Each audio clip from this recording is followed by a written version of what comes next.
Ngayong araw, ang sansinukob ay nag-aalok sa iyo ng isang pagpipilian. Ang dagundong ba ng leon na naghahanap ng papuri o ang tahimik na karunungan ng pagong na matatag sa kanyang daan?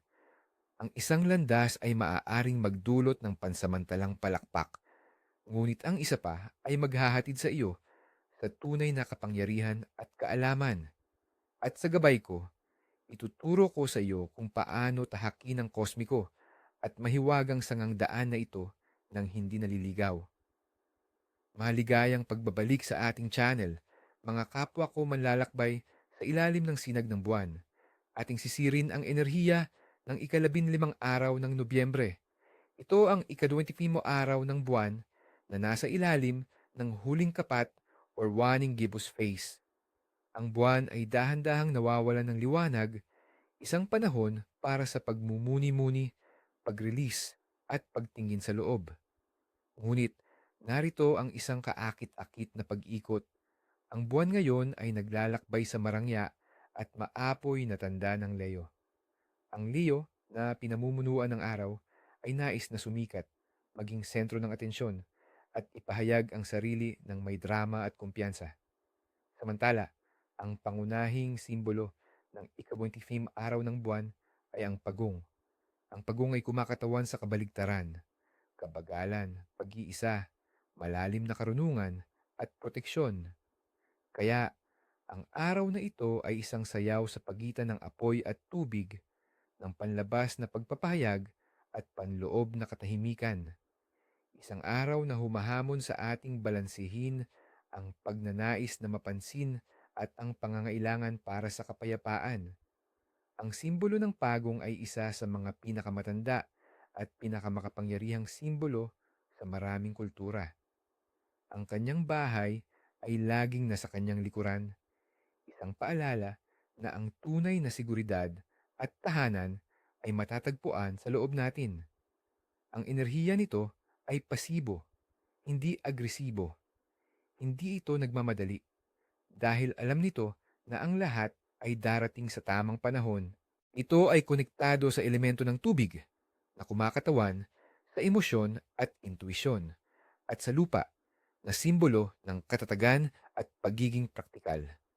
Ang araw na ito ay nauugnay sa planetang Neptune, ang pinuno ng mga pangarap, ilusyon, at mas mataas na kamalayan. Kaya naman, ang ating intuisyon ay napakatindi ngayon. Ang mga bato na kasuwato sa enerhiya ng araw na ito ay ang Tiger's Eye na nagbibigay ng kalinawan at proteksyon at heliotrope na kilala sa pagpapagaling at pagbabalanse. Ang kulay ng araw na ito ay esmeralda or malalim na berde, ang kulay ng paggaling, kalikasan at paglago ng puso. Ang pangkalahatang espiritual na mensahe para sa araw na ito ay simple ngunit malalim. Bagalan mo. Sa isang mundong nagmamadali, ang sansinukob ay humihiling sa iyo na huminto, huminga at makinig, hindi sa ingay sa labas, kundi sa bulong ng iyong kaluluwa. Ang tunay na kapangyarihan ay hindi sa bilis, kundi sa pagtitiyaga at malalim na pag-unawa. Upang lubos nating maunawaan ang enerhiya ngayon, hayaan ninyong ibahagi ko ang isang kwento. Noong unang panahon, sa isang isla na puno ng mga naglalakihang puno at kumikinang na talon, may isang mandirigmang nagngangalang Hiraw. Si Hiraw ay malakas at tanyag, at ang kanyang puso ay kasing init at kasing liwanag ng araw, isang tunay na anak ng enerhiyang Leo. Gusto niyang laging bida sa bawat laban, at ang kanyang tawa ay umaling-awngaw sa buong kagubatan. Isang araw, narinig niya ang tungkol sa perlas ng karunungan na nakatago umano sa puso ng isang mahiwagang lawa. Nang walang pag-aalinlangan, sumugod si Hiraw, dala ang kanyang matalim na sibat at nag-aalab na kumpiyansa. Ngunit ang lawa ay nababalot ng makapal na hamog at ang tubig ay hindi matinag na parang salamin. Sa tuwing susubukan niyang sumisid, ang tubig ay nagiging maputik at wala siyang makita. Sa galit, hinampas niya ang tubig, sumigaw siya, ngunit ang perlas ay nanatiling mailap, pagod at bigo, napaupo siya sa pampang. Doon niya nakita ang isang matandang pawikan o sea turtle na dahan-dahang umaahon mula sa tubig. Ang mga mata nito ay puno ng sinaunang kapayapaan. Ang ingay ng iyong puso ay lumalabo sa iyong paningin, mandirigma, sabi ng pawikan sa isang mahinang tinig. Ang perlas na hinahanap mo ay hindi nakukuha sa lakas, kundi sa katahimikan. Tinuruan ng pawikan si Hiraw na umupo nang hindi gumagalaw. Tinuruan siyang huminga kasabay ng ritmo ng kalikasan. Tinuruan siyang makinig hindi sa kanyang mayabang na isip, kundi sa tibok ng kanyang kaluluwa. Sa loob ng maraming araw, nanatili si Hiraw sa pampang, pinapanood ang pawikan, natututong maging kalmado. Sa wakas, nang ang kanyang isip ay naging kasing linaw at kasing tahimik ng lawa, tumingin siya sa tubig at doon, sa ilalim, nakita niya hindi lang ang perlas, kundi ang kanyang sariling refleksyon. Kalmado, buo, at tunay na matalino. Hindi na niya kinuha ang perlas dahil natagpuan na niya ang tunay na karunungan sa loob niya. Ang kwentong ito ay ang diwa ng araw na ito, ang pagtatagpo ng maingay na leyo at ng tahimik na pagong. Ang tunay na kayamanan ay hindi sa panlabas na tagumpay, kundi sa panloob na kapayapaan na natatamo kapag tayo ay nagdahan-dahan. Ngayon, pag-usapan natin ang mga senyalis at palatandaan na maaaring ipadala sa iyo ng sansinukob sa araw na ito. Maging mapagmasid. Una, kung makakita ka ng pagong, tunay man or imahe, isa itong malakas na kumpirmasyon na ikaw ay nasa tamang landas. Hinihiling sa iyo na magtiwala sa proseso at huwag magmadali. Pangalawa, kung bigla kang makarinig ng tunog ng umaagos na tubig nang hindi inaasahan, ito ay isang paanyaya na linisin ang iyong emosyon. Pangatlo, ang pagkawala ng isang bagay na makintab o kumikinang tulad ng alahas ay maaaring isang senyalis na kailangan mong bitawan ang iyong pagkahumaling sa panlabas na pagpapatunay at papuri. Pang-apat, ang biglaang pakiramdam ng pagod o ayaw magmadali ay hindi katamaran. Ito ay ang enerhiya ng araw na ito na gumagana sa iyo. Sundin mo ito. Panglima, kung may lumapit sa iyong isang matandang tao para humingi ng tulong o magbigay ng payo, makinig kang mabuti. Ang karunungan ay dumarating sa iba't ibang anyo. Pang-anim, ang makakita ng bahaghari pagkatapos ng ambon ay simbolo ng emosyonal na paggaling at pag-asa. At panghuli, kung ang isang plano ay biglang naantala o nakansela, huwag magalit. Ito ay proteksyon ng sansinukob. May mas magandang plano para sa iyo. Ang mga panaginip sa gabing ito ay napakahalaga at kadalasang nagiging totoo o nagbibigay ng malalim na mensahe. Ang mga ito ay tulad ng isang direktang linya sa iyong subconscious mind. Kung managinip ka ng tubig, lawa, dagat, or ilog, ito ay sumisimbolo sa iyong emosyonal na estado. Malinaw na tubig ay nangangahulugang kapayapaan sa kalooban. Marumi o magulong tubig ay nangangahulugang may mga emosyon kang kailangang harapin. Ang panaginip tungkol sa mga ninuno o matatandang tao ay tanda na ikaw ay ginagabayan at binibigyan ng karunungan. Kung ang iyong panaginip ay magulo, maingay, at puno ng maliliwanag na kulay, ito ay ang iyong panloob na liyo na nakikipaglaban sa enerhiya ng pagiging pasibo. Ang panaginip na ito ay nagsasabi sa iyo na kailangan mong mag-relax. Ang mga taong ipinanganak sa ika-wamimosima araw ng buwan ay mga old souls o matatandang kaluluwa. Mula pagkabata, sila ay tila mas marunong kaysa sa kanilang edad. Sila ay kalmado, mapag-isip at hindi nagpapadala sa drama. Mayroon silang natural na koneksyon sa kanilang intuition at maaaring magkaroon ng psychic abilities.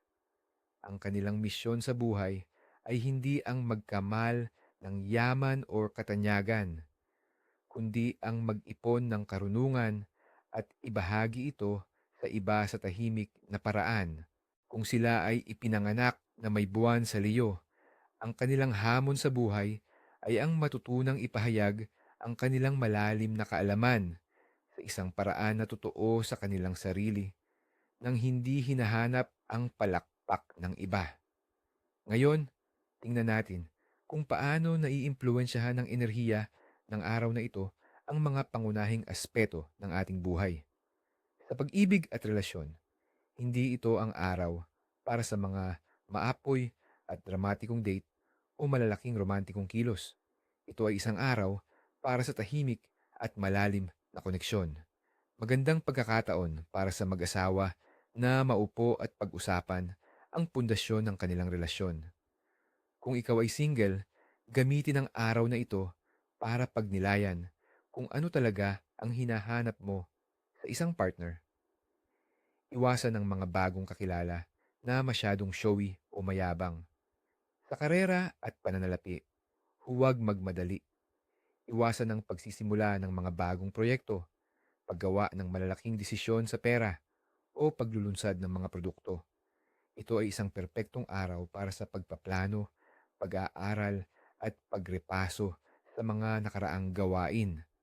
Ang anumang desisyon na gagawin ng mabilis ngayon ay malamang na may mga pagkakamali. Magtiwala sa iyong kutob tungkol sa mga kasamahan sa trabaho o mga deal sa negosyo. Sa kalusugan at kagandahan, ang katawan ay nangangailangan ng pahinga. Iwasan ang matinding ehersisyo. Ang yoga, tai chi, at meditation ay lubos na inirekomenda. Ang mga organo na pinakaapektado ngayon dahil sa impluensya ng Leo ay ang puso, likod, at gulugod. Maging maingat sa iyong postura at iwasan ang pagbubuhat ng mabibigat. Ang mga water therapy tulad ng pagbababad sa batya na may asin o pagpunta sa spa ay napakabuti para sa iyo. Sa espiritual na pag-unlad, ito ang pinakamahalagang aspeto ng araw na ito. Ito ay isang power day para sa lahat ng uri ng panloob na gawain, perpekto para sa meditasyon, pag-aaral ng mga espiritual na teksto, paggamit ng tarot cards, or simpleng pagupo sa katahimikan at pakikinig sa iyong inner voice.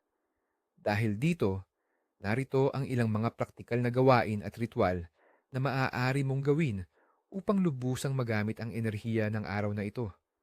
Una, ang meditasyong ang karunungan ng pagong. Layunin nito na kumonekta sa iyong panloob na karunungan at pabagalin ang iyong isip. Humanap ng tahimik na lugar at umupo ng komportable. Ipikit ang iyong mga mata. Isipin na mayroon kang isang matibay na bahay ng pagong sa iyong likuran na nagbibigay sa iyo ng proteksyon at seguridad. Huminga ng malalim. Sa bawat pagbuga ng hangin, pakawalan ang pagmamadali, stress, at ingay. Tanungin ang iyong sarili, ano ang kailangan kong malaman ngayon? At maghintay sa sagot. Ulitin ang affirmation na ito. Sa kabila ng ingay, naririnig ko ang tinig ng aking kaluluwa. Ang aking lakas ay nasa aking kapayapaan. Ikalawa, ang ritual ng banga ng paglilinis. Ang simbolo ng araw na ito ay kasama rin ang isang banga na may buhay at patay na tubig. Layunin nitong pakawalan ang mga negatibong emosyon. Kakailanganin mo ng 2 mangkok ng tubig. Ang isa ay lagyan ng asin. Ito ang patay na tubig para sa paglilinis. At ang isa ay purong tubig. Ito ang buhay na tubig para sa pagpapanibago. Isulat sa isang papel ang lahat ng gusto mong pakawalan. Isawsaw ang iyong mga kamay sa tubig na may asin at isipin na ang lahat ng bigat at negativity ay natutunaw. Pagkatapos, isawsaw ang iyong mga kamay sa purong tubig at isipin na ikaw ay napupuno ng bagong pag-asa at kalinawan. Itapon ang tubig na may asin sa lupa. Ikatlo, ang pagsasanay sa pagtatanaw sa tubig o scrying. Layunin nitong makatanggap ng mga intuitibong mensahe. Kakailanganin mo ng isang madilim na mangkok na puno ng tubig at isang kandila. Sa isang madilim na silid, sindihan ng kandila at ilagay ito sa tabi ng mangkok. Tumingin sa ibabaw ng tubig, sa refleksyon ng liwanag ng kandila. Hayaan ang iyong isip na mag-relax at maging blangko. Huwag pilitin. Hintayin lamang ang mga imahe, salita, o damdamin na lumitaw. Pagdating sa pagkain, piliin ang mga magaan na pagkain. Ang mga produktong gatas tulad ng keso at yogurt ay maganda. Mga baked goods at mga herbal na tsaa na nagpapakalma. Iwasan ang mabibigat at mamantikang pagkain, karne, at lalo na ang alak dahil ito ay maaaring lumabo sa iyong intuisyon. Ang iyong mga pandama ay mas sensitibo ngayon, kaya iwasan ang sobrang ingay o masangsang na amoy. At syempre, may mga bagay na dapat nating iwasan. Ito ang mga pangunahing bawal sa araw na ito para mapanatili ang ating enerhiya na dalisay at balanse. Una, sa sosyal at emosyonal na aspeto, huwag na huwag magmadali. Ang pagmamadali ay ang numero unong kalaban ngayon. Iwasan ang mga maingay na pagtitipon, party o konsyerto. Ang enerhiya ay para sa pag-iisa. Huwag magsimula ng argumento or makipagtalo. Huwag magyabang o maghanap ng atensyon. Ang pagpapakumbaba ang susi. Huwag mangako ng kahit ano na hindi ka sigurado. Sa pananalapi, huwag magsimula ng bagong negosyo o maglunsad ng proyekto. Huwag gumawa ng malalaking pagbili, lalo na ang mga bagay na para lang sa show o pagpapasikat. Huwag magpautang o mangutang ng pera. Sa bahay, iwasan ang pagsisimula ng malakihang pagkukumpuni. Maging maingat sa paggamit ng matutulis na bagay. Huwag magputol ng buhok ngayon. At sa pangkalahatan, iwasan ang mahahabang paglalakbay kung posible. Huwag gumawa ng mga mahahalagang desisyon sa buhay ng biglaan. Bigyan ang iyong sarili ng espasyo para mag-isip. Ang ikaipupusimba araw ng buwan na pinalakas ng buwan sa Leo ay isang natatanging paalala na ang ating pinakamalaking lakas ay hindi laging nakikita ng mata. Ito ay ang tahimik na kapangyarihan sa loob, ang karunungan na naghihintay lamang na pakinggan. Naway gabayan ka ng karunungan ng pagong sa iyong mga hakbang at protektahan ka ng bahay ng iyong espiritu. Maglakad ng dahan-dahan, ngunit may layunin, hanggang sa muli nating pagkikita sa ilalim ng liwanag ng susunod na buwan.